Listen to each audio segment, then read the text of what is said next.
धक्का वगैरे काही नाही. तुम्ही पाहिलं असेल अंबरनाथली आमच्या कार्यकर्त्या रोजलिन फर्नांडिस यांचाही काही दिवसापूर्वी प्रवेश शिवसेनेत झाला.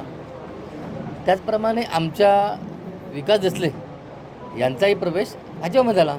म्हणजे तसं काय धक्का वगैरे काय नाही. आमचं खेळीमेळीचं वातावरण आहे. ज्यांना ज्या पक्षात आवडते ते त्या पक्षात येत आहेत. पण महायुतीच्या पायी बाहेर जात नाही. सगळे लोक सगळेजण महायुतीमध्येच आहेत. फक्त चिन्ह बदलत आहे. ज्यांना धनुष्यबाण आवडतं आहे ते रोजलिन फर्नांडिस धनुष्यबाणामध्ये गेल्या आणि ज्यांना कमळ आवडतं ते विकास देसले भाजपात आले.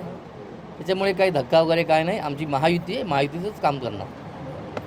देसले साहेब यांचा प्रवेश झाला, काय सांगा? नाही, आपल्या सर्वांना आता कल्पना आहे की या सर्व निवडणुका या कार्यकर्त्यांच्या निवडणुका आहेत आणि कार्यकर्त्यांच्या निवडणुकांमध्ये कल्याण डोंबिवली असेल की या अगोदर झालेल्या नगर परिषदेच्या जे निवडणुका चालू आहेत की आता त्याच्यातली बदलापूरची झाली, अंबरनाथची काही कारणाने स्थगित झाली.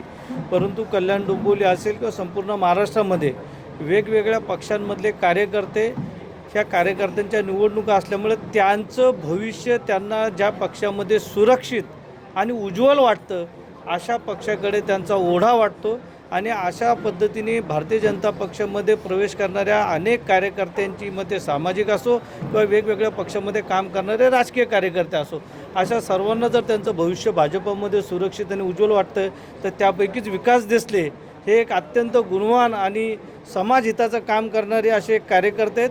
त्यांनी भारतीय जनता पक्षामध्ये प्रवेश करण्याची इच्छा व्यक्त केली आणि त्यांनी आज भारतीय जनता पक्षामध्ये प्रवेश केलेला आहे. मोठ्या प्रमाणात आज शिवसैनिक आणि मनसेच्या कार्यकर्त्यांनी भाजपमध्ये प्रवेश केला. भारताचे यशस्वी पंतप्रधान माननीय नरेंद्र मोदी साहेब आणि महाराष्ट्राचे मुख्यमंत्री देवेंद्र फडणवीस साहेब यांच्याकडे पाहून आणि डोंबिवलीचे आणि आमच्या महाराष्ट्राचे प्रदेशाध्यक्ष रवींद्र चव्हाण साहेब यांच्या नेतृत्वाकडे पाहून अनेक लोकांना इच्छा होते की भारतीय जनता पार्टीमध्ये काम करावं आणि आज डोंबिवलीतील एक कुशल नेतृत्व आणि देसलेपाडा या भागामध्ये मोठं काम करणारे विकास देसले आज यांनी प्रवेश भारतीय जनता पार्टीत केलेला आहे. मी त्यांचा भारतीय जनता पार्टी परिवारात खूप खूप स्वागत करतो आणि हे तर आता सुरुवात आहे. आता इलेक्शन अजून लागायचे आहे. अजून भरपूर प्रवेश भारतीय जनता पार्टीत होणार आहेत. त्याच्याकडे सगळ्यांचं लक्ष लागून आहे.